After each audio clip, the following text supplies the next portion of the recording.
That's right. Well, welcome everyone. Welcome to the Hinckley Institute and today's forum. The Hinckley Institute of Politics is a nonpartisan institute here at the University of Utah. The Hinckley provides an array of transformative experiences for students through internships, forums, and classes.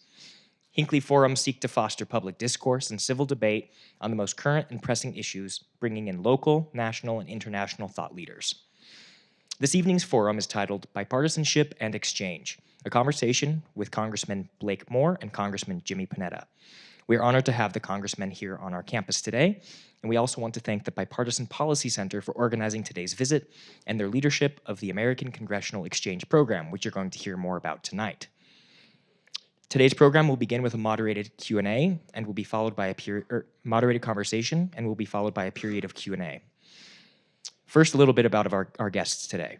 Congressman Blake Moore was born in Ogden, Utah, earned his BA in Behavioral Science and Health from the University of Utah, and an MA in Public Policy and Administration from Northwestern University.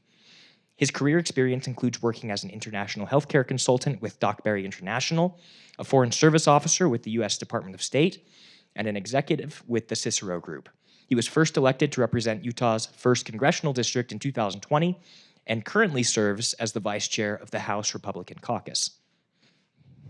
United States Representative Jimmy Panetta is also joining us tonight, and he proudly serves California's 19th Congressional District in the U.S. House of Representatives.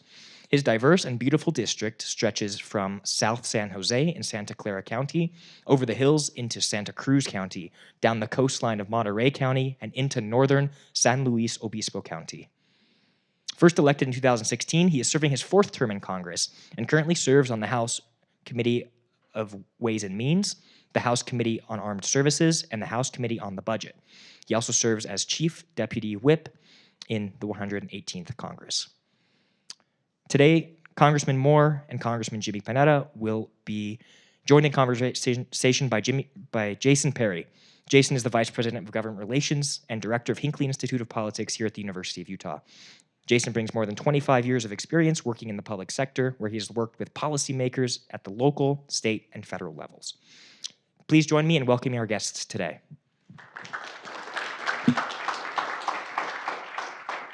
Well, we're so glad to have you both here with us today. These great students and members of our community from the University of Utah and the state of Utah, we're so glad to have you. Congressman Panetta, so glad to have you with us Thanks, today. Jason. Appreciate it. Why don't we start for a minute with you, Congressman Moore. Tell us what this exchange is all about. What's happening? What brings these two fellows together here as colleagues in the Congress? Yeah, he's so hard to deal with. He's insufferable. It's just it's such a tough time. Jimmy and I are very good friends, actually. But in Congress, unfortunately, in order to develop bipartisan relationships, you actually have to work at it. Yeah. That was one of my big takeaways when I first got there. You got to go out of your way. And then what I've found from doing this type of a program, I went to Monterey, California last summer on a couple-day trip that I was able to take with this program. And we're returning, they're doing the reciprocal side of it. And you just learn there's so much in common with what actually goes on in our districts. There's so much drama and infighting and bickering that goes on in Washington, but back in our districts, I mean, Americans are, I'm going to say, we get it. Like there's a lot that actually drives and they want to see solutions. So we had a great time. I'll let him tell about his experience here, but we went out to Monterey. It's coastline, it's Carmel, Big Sur, some of the prettiest. I mean, I think we're the 2 prettiest, best districts in the country, I would argue, right? So Utah 1 and California 19, we kind of take the 2 best. And I got to go out to some ag areas. We got to some military some installations that exist in his district. If that sounds familiar, think about the 1st district, right? There'll be we went out onto a marine sanctuary, and my wife was even able to come, and it was an awesome experience. So you have to work to develop relationships. Congress is built on relationships, and in order to be able to find solutions and work together on things, you've got to work at it. Jimmy and I, Congressman Panetta and I, we co-lead a lot of bills together. We can share more about that as we go, but it's a really good experience. I'm really appreciative of the Bipartisan Policy Center for kind of organizing this and making this happen. They're short trips. I'm going to be like 2 nights in both of our districts, but just being able to go and see it creates a relationship back in Washington where we understand where each other's coming from, why we make decisions, why we do certain things we do. We are on similar committees, and so we actually have a lot of joint efforts together. But I'll turn it over to you. Thanks. Kind of tell you a little bit about this place. Jason, thank you very much. Obviously, thanks to the Hinckley Institute of Politics. And let me also thank the Bipartisan Policy Center for putting this on. And of course, to my good friend Blake Moore, and thanks to all of you for being here tonight to listen to a couple members of Congress, which is pretty surprising, to be honest with you, considering that I think if you saw the Gallup polling that came out this year, had Congress at 6% popularity rating. We're up a little bit. Let me just kind of give you an a idea. little bit of a bump, probably. Let me give you an idea of where that rates. Chiropractors are 7%.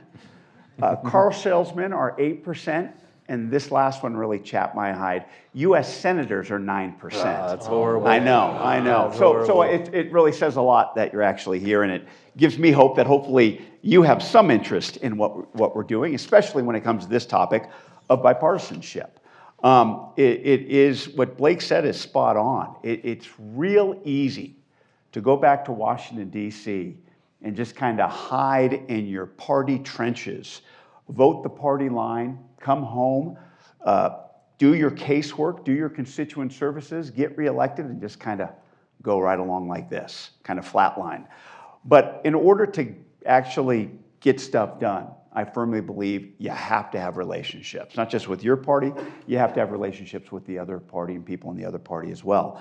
Because that is, and what I've been saying throughout today, Congress is about relationships. Why? Because it's about trust.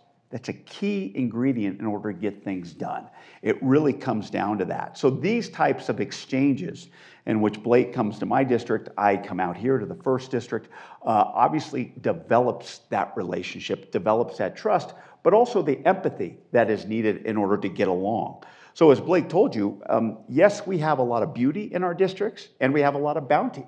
As he said, in my district, we have a lot of agriculture, we have some technology now that they go all the way up to the southern part of South San Jose.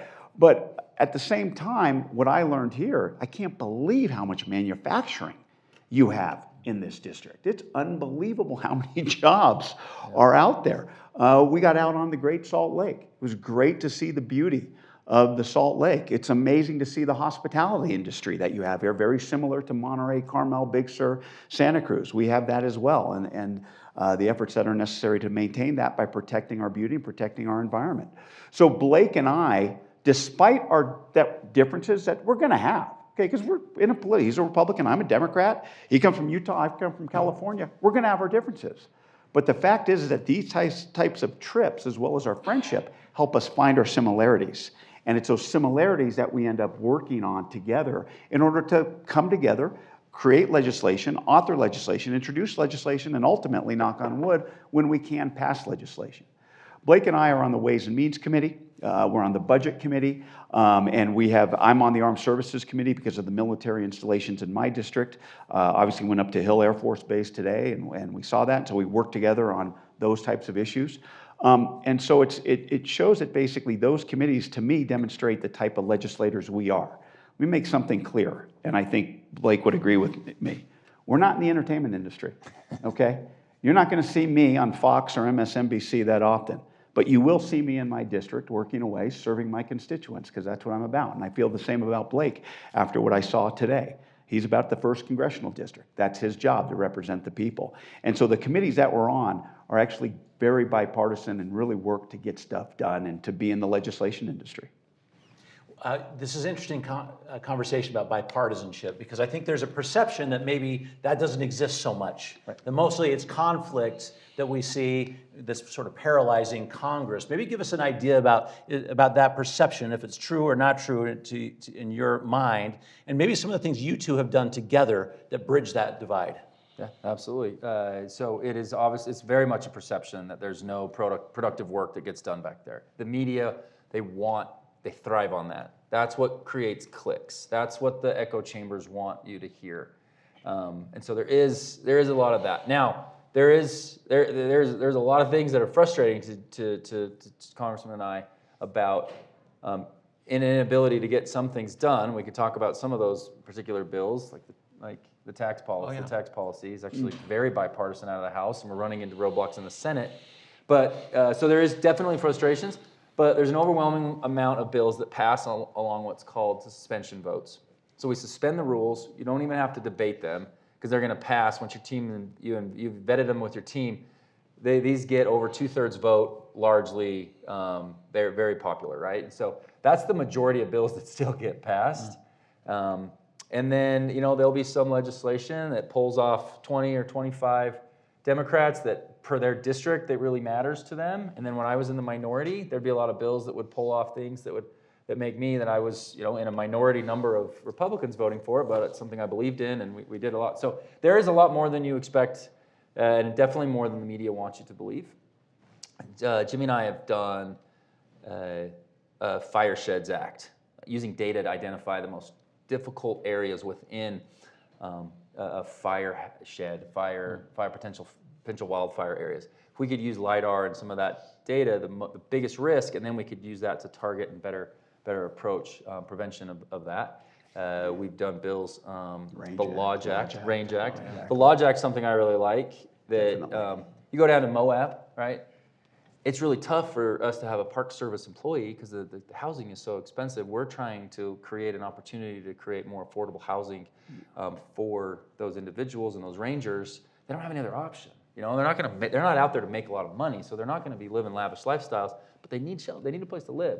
So we've done stuff like that. Like I said, Jimmy was out on the Great Salt Lake today. I was in the Marine Sanctuary in his district, so we see a lot of water issues. A little different on both sides, but there's a lot that goes on. You won't necessarily see it. We just passed a tax bill with 359 yes votes.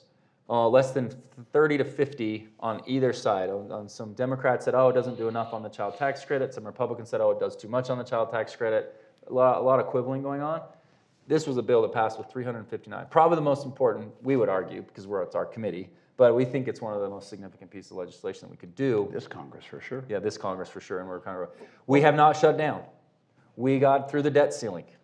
We have just finished one appropriations package 2 weeks ago, and this week we have on the docket to finish off the other half of the appropriations package. Those can be very tense, and those have been largely bipartisan. And then some of the most important things to get done, so we don't go into nonsensical government shutdowns. Yeah, let me just.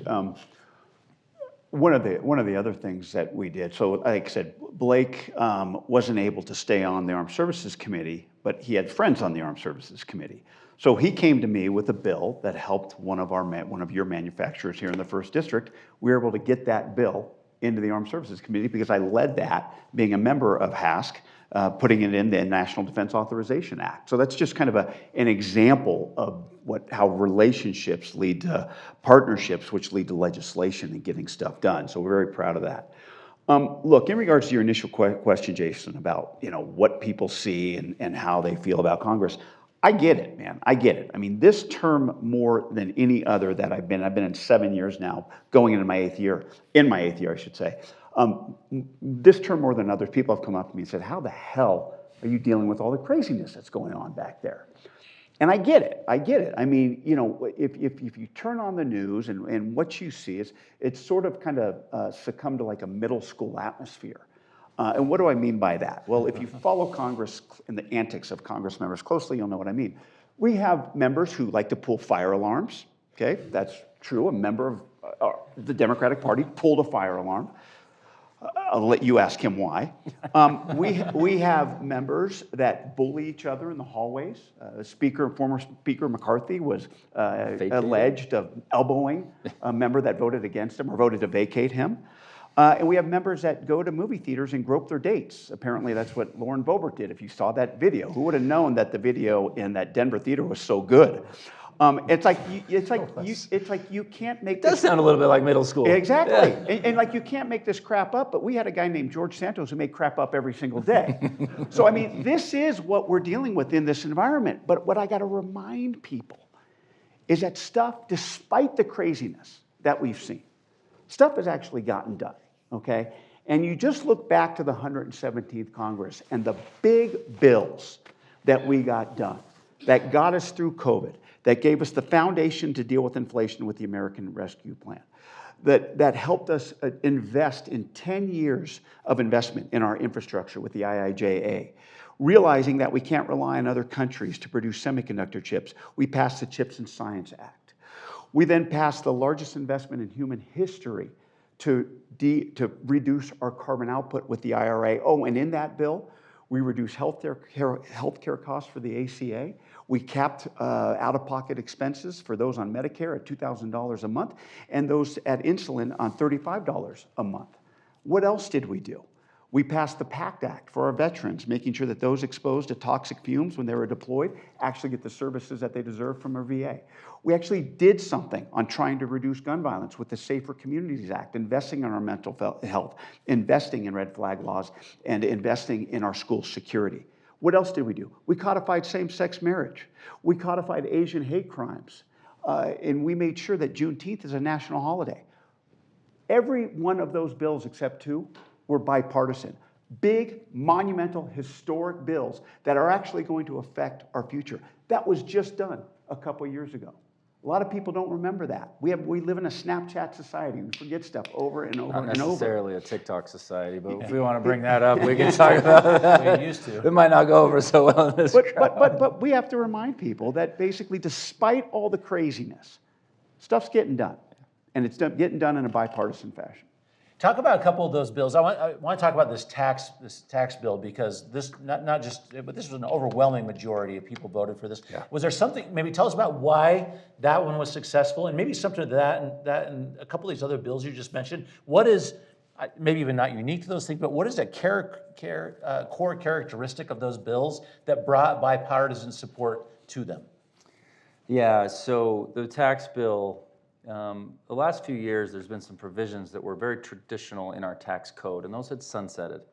And part of it, most of these individual bills sunset because of the 2017 Tax Cut and Jobs Act. We had to, when that was enacted, it put some things on a timeline. The rest of that legislation actually expires next year and some in 2026, the vast majority of it. There's a few provisions that continue on.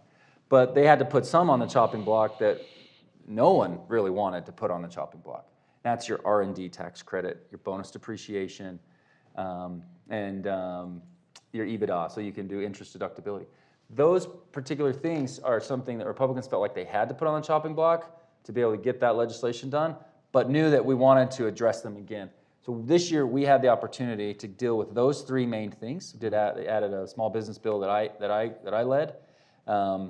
A Taiwan tax relief piece that made it so you weren't double taxed with any investments and work with Taiwan, and low-income housing tax credit. So all these specific bills.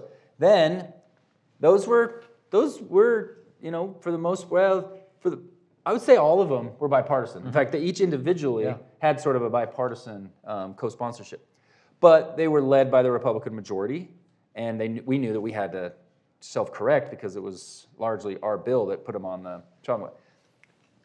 But also, what Republicans did in 2017 was they doubled the child tax credit. And by doubling the child tax credit, we never actually get credit for this. This is something that I try my hardest to communicate. That in that tax bill in 2017, I wasn't there, but we tried really hard to address middle and low-income Americans, to child tax credit and the standard deduction, right? Along with some other business provisions that were favorable to business growth. Anyway, we had all those things we wanted to get done, but the child tax credit was also going to expire, and that's incredibly bipartisan, and it was probably even more so demanded, even now on the Dem side, to make sure that got redone, and because it was going to expire next year. So we came on board and put all that stuff together. We found a wasteful program that we're going to end, and we agreed in a bipartisan way. That program has served its time. It was a COVID-era program. We're done with it. Came together. There's some squirminess on some of the issues. That's why some of the fringes of the party were like, oh, I don't want to vote for it, and I don't have to let it pass, so I can just sit this one out. That's kind of what folks think sometimes. And so it lost a little bit of the fringe vote, but 359 voted for it. And the fate in the Senate is going through some politics that is really, really unfortunate. Yeah. But I mean, that's what we did. And there's things like that on healthcare. So when you create split government, and this is my biggest thing right now, when one party has the White House, House, and Senate, they kind of have an enormous amount of power. You can pass a bill on party line votes. You don't need the filibuster anymore. Republicans did it in 2017, Democrats did it in 2021, and you kind of just go at it your own. And I don't think that's the best way to do policy. I would vote for some stuff like this in the future. I hope help to shape it in a responsible way. But that's a problem. That's like what I think is like once in a generation legislating, and it's happening more often because of our political swings. We're in split government right now, so we have to find ways to, if we need to get some of these things done, we have to find a little bit of give and take. And the give that I gave for that tax bill is minuscule. The give that the Dems gave was minuscule. It was all very supportive. People want to quibble. Is what it is. We got it done. Now it's up to the Senate. Call your senator. Tell them to get it done. Yeah, exactly. That doesn't be hung up. Especially your senators.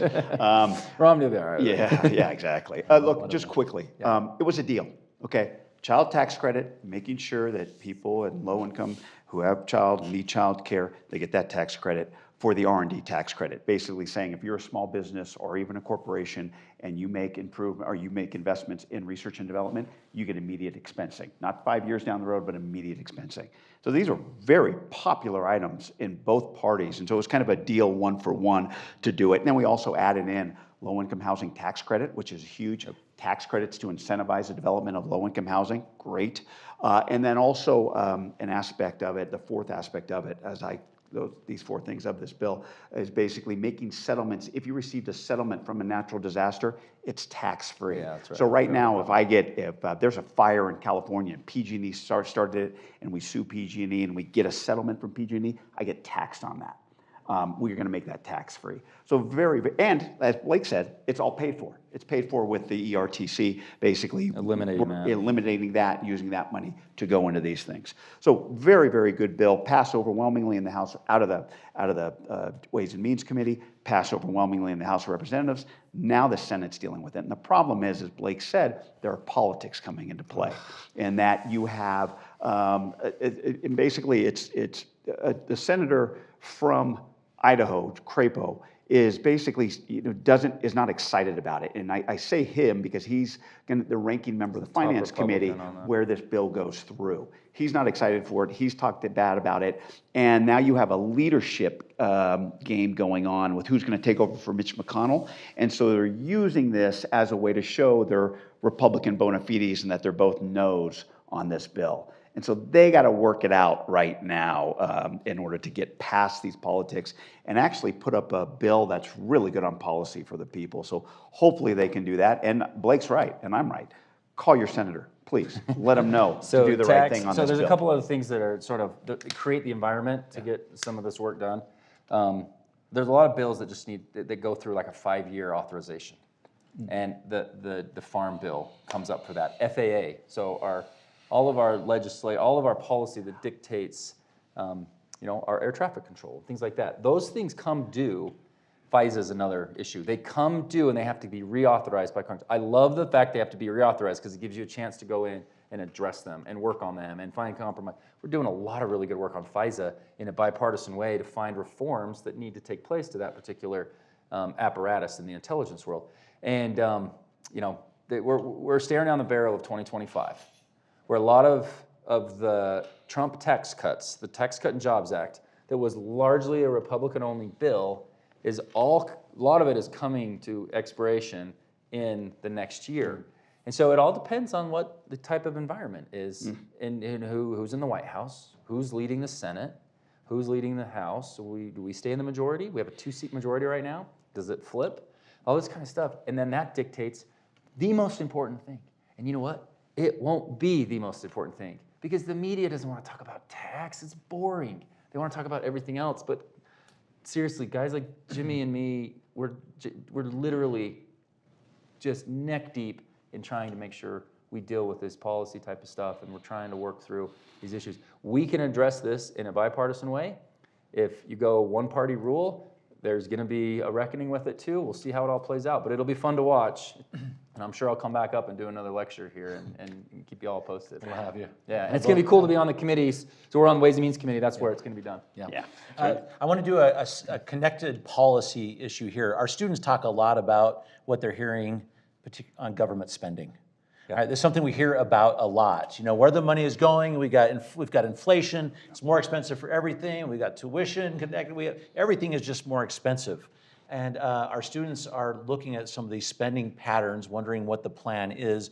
Both of you have started to approach this in a bipartisan way also. Talk about what you're doing there, because we will be impacted directly by it. Yeah, look, I think obviously coming out of COVID, in which there hands down was a lot of spending, but I believe necessary spending in order to get us through COVID and also give us a hell. 2 out of the 3 bills that were done largely for COVID were incredibly bipartisan. Right? That's Exactly. The what you American mentioned Rescue earlier. Plan was the only one that wasn't, but it was one that the president and the House Dems and House Senate And process when you have done the by trifecta, do that's reconciliation. the spoils that you get in this political world. Dems do it, ours do it, and it's a fun game. That's right. Not that fun. Yeah, but look, there was spending based on that, and we know that. But like I said, I think it was positive, and it was needed at the time to get us through COVID, and it gave us a great foundation. And trust me, you read the latest Economist article that came out this week that talked about how amazing the U.S. economy is right now.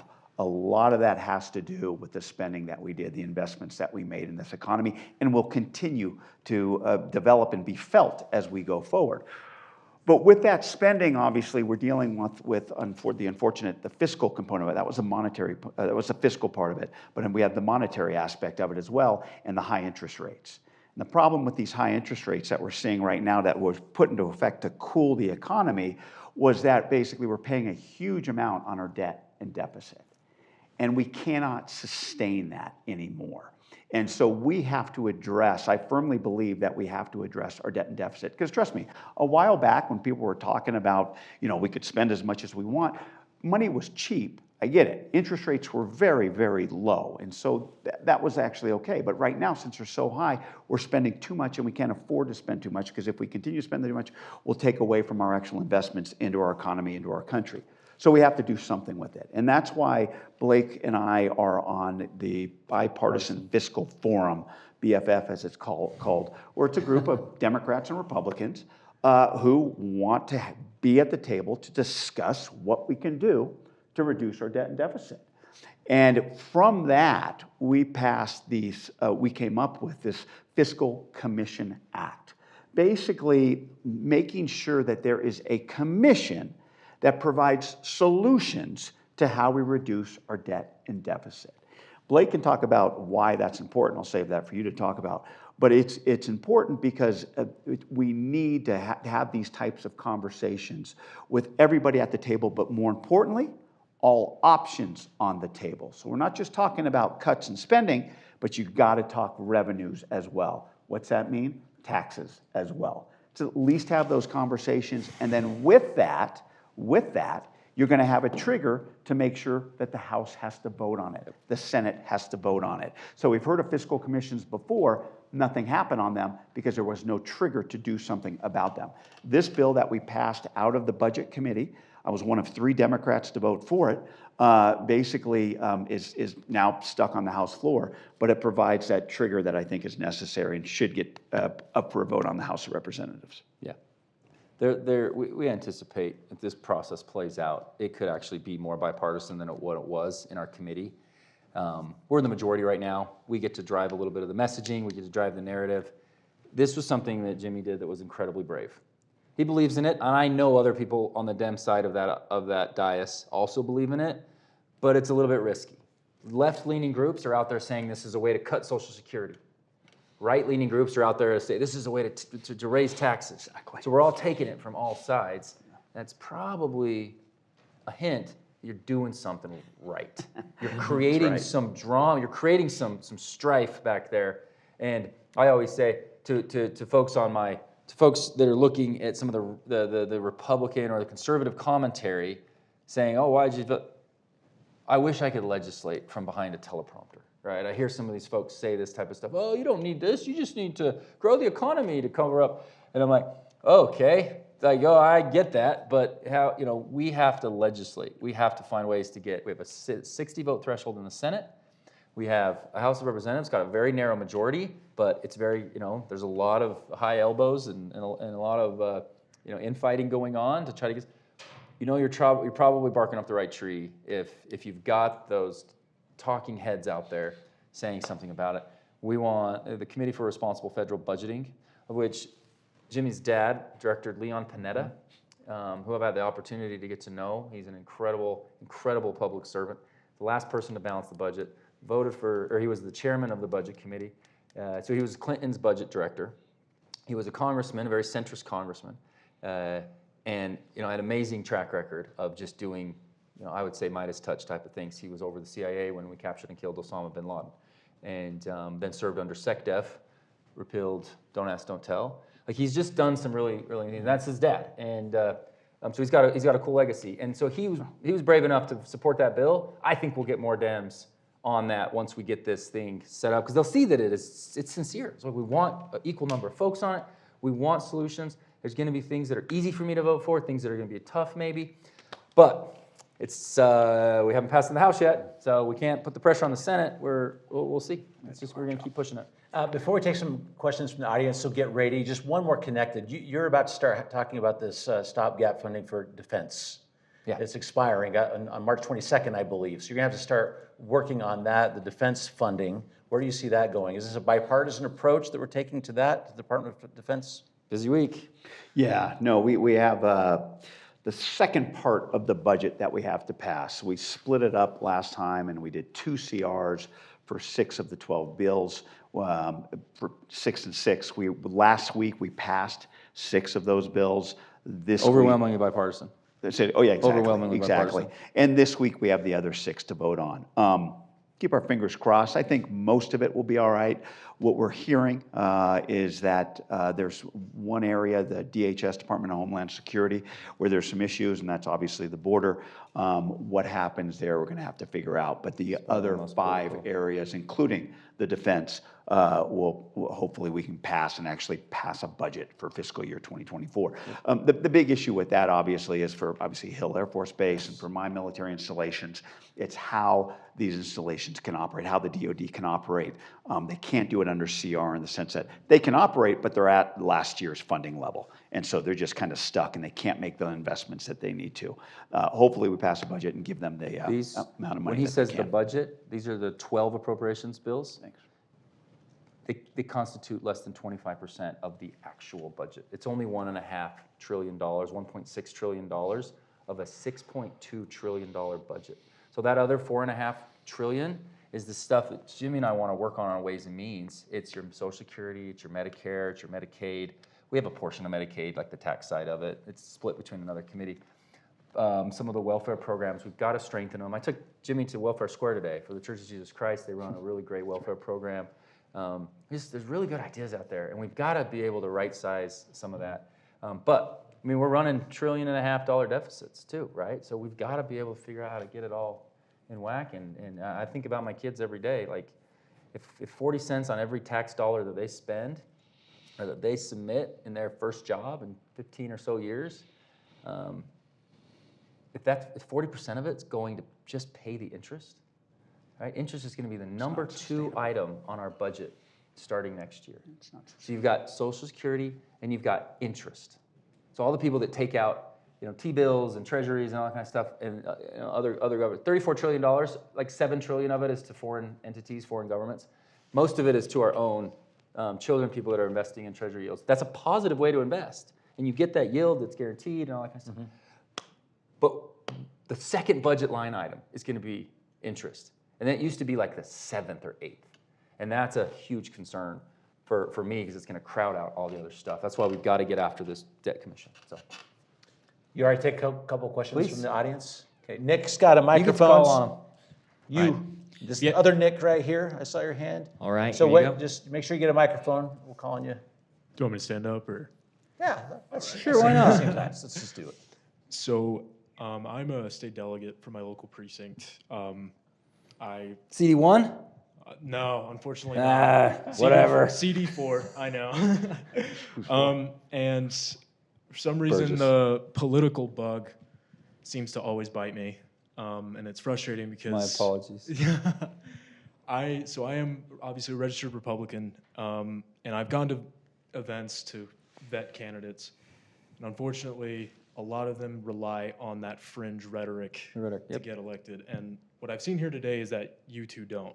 So how do you keep getting elected without relying on that, without having to go on media? Because I met with Jimmy and Scott Peters, Democrat out of San Diego. We met with his whole entire San Diego Chamber of Commerce.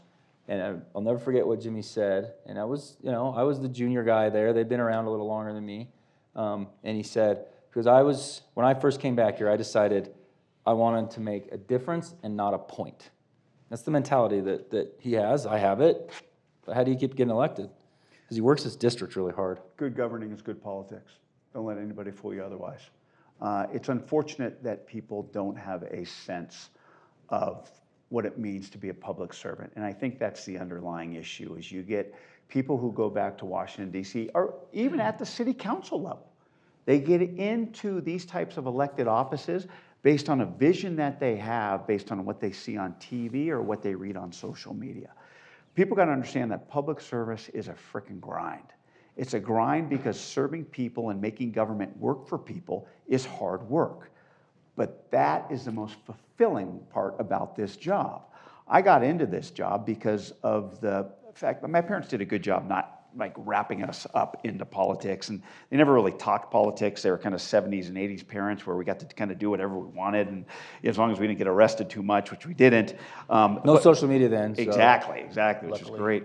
But the fact is that what I heard outside the house, even to this day, when people come up to me and say, hey man, I gotta tell you, I had an issue where my fiance was in Mexico and nobody was helping me get her here. I went to my Congress member's office, and that Congress member, and my mom was his volunteer district director, and your mom helped me bring my fiance here. We got married here. We now work here. We now have kids here. We have grandkids here. It tells you just by making government work for people, you can affect them. You can affect our community. That's what inspired me to run. But it's also just making sure that you serve your district and know what that takes. And so don't get me wrong. There are a lot of districts, and this is what people have to think. Like, people always ask me, like, how do you work with Marjorie Taylor Greene or AOC? I don't. I'm not going to spend time bringing them to me. I'm going to find people like Blake Moore who we're on the same level and we can get stuff done. And so it's what you got to realize is that, like, why are people like that elected? Don't ask them. Ask their constituency. What's going on with their constituency that they want people back there to yell and scream and to blow things up, rather than send their member there to actually legislate and get things done? So I think that's where your question has to be, is in regards to the types of people that are back there. What is the constituency, and what is the constituency's understanding of what public service means to them? Someone who yells and screams and gets on TV, or someone who actually rolls up their sleeves and legislates as our job entails? And just with Utah politics, the convention is going to welcome a lot of that. And oftentimes people just, they'll give into it, and they may not even fully buy into it, but it's like you either tell them what you think they want to hear, or you spend time explaining the reality. And I just decided, in a painstaking way, I would rather make a tougher vote and show back up and explain to people how it's actually dishonest or disingenuous or what they're saying about it. And this is why I did it, and this was a connection it has to the district. Now, I can't explain it to everybody, but I show back up at town halls, I'll take some fire, and I'll explain it. And then by the time the thing's over, people are like, all right, he's willing to make it, he's explaining it to me. And I think people appreciate it. They may not like it, but they'll respect it. Yeah, and for sure. That's all. They may not even agree with to be it, but honest. they'll respect it. Mm-hmm. Nick, who do we got next? Okay. Hi. We'll try to be a little brief. We'll try to be a little more pithy with our responses so we get some more of these. Sorry. It often feels like bipartisanship and diplomacy have been on the back burner in favor of party loyalty or extremist sentiments, both within our political institutions and among constituents. How have you seen this change during your career, and how do you hope it changes moving forward? Right. I've got 3 years in this gig. It feels like 10, but it came in at a very tough time. Third day was January 6th. I took a lot of heat for not going down that narrative road, and kind of went the opposite direction and certified the election and voted for the bipartisan January 6th commission. It was tough, but I've earned people's trust over time.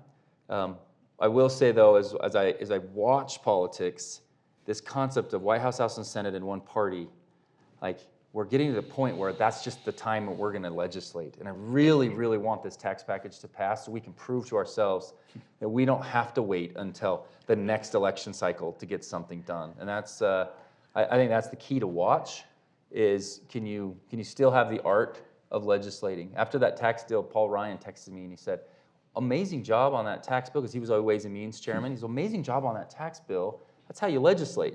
And then he wrote, ... you should try it more often. took a little twisted the knife in there. But that's, that's as you watch it all play out, that's how you kind of see it. Sir, you do your damn job. I'm serious. I came in 2017, and I had 4 years of President Trump.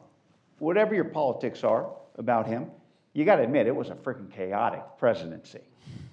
And my first month was over, my office was overwhelmed with phone calls. My district, which is a blue district, going crazy. Hair was on fire. What are you doing? And what I realized is there's a lot of times you just can't get distracted. And if you got spun up on every political thing that was said or done, you wouldn't have time for doing your job.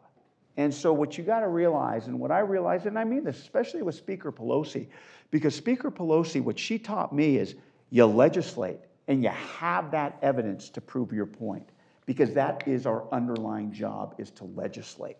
And when you can always fall back on that, even if the bills may not, because we obviously were in the minority, then we took the House back in 2018. We still had a Republican Senate and a Republican in the White House, but we were able to legislate and show that we were getting stuff done, because that's our job. And so despite the politics that you see, and that's why I started off, despite the craziness that you may see on TV, you got to make sure that your legislators are doing their job and serving their district and getting stuff done in Washington, D.C. To me, that's how you get through the politics. Excellent. Okay, so I kind of have two questions. Hi, my name is Deanne. I am currently a junior at the University of Utah, and I wanted to ask, how do you turn down requests to support a bill without tarnishing relationships with others? And how do you think the political arena will change as Gen Z takes over? As who takes over? Gen Z. Oh, okay. Great question. So first thing you got to explain, just explain yourself. I mean, trust me, that Salute Carbajal. Blake will, yeah, exactly. You tell that guy no, and it's like months of like explaining it to him. Yeah, but you got to, look, Blake will come to me, and if it doesn't meet my district, if it's not for my district and may go against my district, I will explain it to him. You got to understand that. I mean, it's just having those heart-to-heart conversations that when you have relationships like this, he'll get it, he'll understand it, and he'll take time to listen to me and basically know what I'm saying is the truth. It's not just for political reasons, it's for policy reasons. In regards to Gen Z, you got to make sure that you vote. I cannot stress that enough. You got to vote. If you look at the numbers of the last election, if you look at the numbers of Super Tuesday, basically you had 60 and over voting was here. 18 to 24, voting was there. Do your job. Vote. That's the first step. And then we can talk about how you're going to come into public service. But you got to understand how important that is. Why do I say that? I say that because, look, in 2018, and I'm going to be a little political here. In 2018, what did we do? We voted and we took the House back. Democrats took the House. In 2020, what happened? We voted and we took the House, the Senate, and the White House back. In 2022, we kept the Senate and we minimized our losses in the House. We vote, we win. You vote, you win. So you go to your committee too. So if there's something that's not just at odds with my district, but if it's at odds with my committee, then I typically will explain that and not sign on to something, because it's important for me to have a good rapport with my committee. And most committee chairmen, they want to get stuff done. Like I would say, your Veterans Committee, your Energy and Commerce Committee, your Finance. Two that don't. Judiciary and oversight don't necessarily want to get. They want the sparks. They want the fun stuff. Yeah. But most chairmen and chairwomen do. You go to them, you see if you can work it out, and then if you get a green light from them, then you do a lot of stuff together. Okay, one last question, Nick, you've got right there. Okay. Hello, I am a UOB student who's studying political science. And as someone who's coming outside of the United States, one thing I was very, I'm sorry? Where are you from? Korea. 안녕하세요. 반가워요. 안녕하십니까? Yeah, 반가워요. I'm going to the Korean embassy dinner on Tuesday night. I went there on my mission, so. I'm going to the Italian embassy tomorrow night. So. He just hangs out there all the time. 반가워요. 저 반갑습니다. Yeah. I mean, anyway, where was I? Yeah, talking about bipartisanship, I think one thing that really impressed me about American politics is that how consistent the government's position is when it comes to foreign policies. Because honestly, foreign policies should go steady, right? No matter what party takes the presidency. But honestly, it is not easy for most of the countries, including my own country. And I think that it is the U.S. Congress that plays a key role in keeping this consistency in United States foreign policy. And I know that this is not the question that can be answered in one or two sentences, but if you may, can you tell me the secret of U.S. Congress in keeping this bipartisanship consistency for foreign policy of the country? Yeah, I'll add a few things. I'll add the negatives to this. Some of the things that we've done over time have actually largely been in the Senate. The Senate requires a filibuster to vote. You have to get over 60 votes. And that has largely been in existence since, it's not a constitutional principle, but it's largely been in existence as part of the operating nature of the Senate. That is what I think a lot of consistency. In the House, I mentioned, we're sharp elbows. It's a majoritarian rule. You'll pass a lot of bills on party line votes. You send them to the Senate. Hey, this is the way we think about it. We got the House majority. Here's what we think, senators. And they send it back to us with not all of our priorities in. Then you have to decide, well, not everything I wanted, but it's pretty darn good. I'm going to vote for this. That's what I'm doing with the appropriations bills, right? Big fan. I love what we're doing on the defense stuff, all that kind of stuff. So that, in my opinion, the structure of the Senate is very helpful. But what's happened over the course of some in the Senate? They used to require the filibuster for Supreme Court and justice appointments, and Senator Reid got rid of the filibuster on lower court appointments. Senator McConnell, I believe it was Senator McConnell. I don't have all the back on this. They got rid of it for Supreme Court, and now they're hyper partisan experiences. Ruth Bader Ginsburg, you would obviously consider her a liberal justice, but qualified to serve as a justice based on her credentials and everything. Both Utah senators voted for her. 97-3 voted for her. You will never see a 97-3 vote for a appointment from any administration going forward. It just won't happen. They'll be on 51-49. And so that structure is important. You sometimes, and again, I'm speaking to the problem with it, and you have the White House and Senate, you can pass a bill once a budget cycle strictly related to mandatory spending and deficit reduction or revenue bills. You can pass those on party line votes, and that's how you get a lot of our legislation that we've done over the last 5 or so years. And again, I don't think it's healthy. I actually presented a bill to take in the entirety of the budget, so not just the 1.5 trillion, but the additional full 6 trillion. We would have to take into consideration all of it, but it also gets rid of budget reconciliation.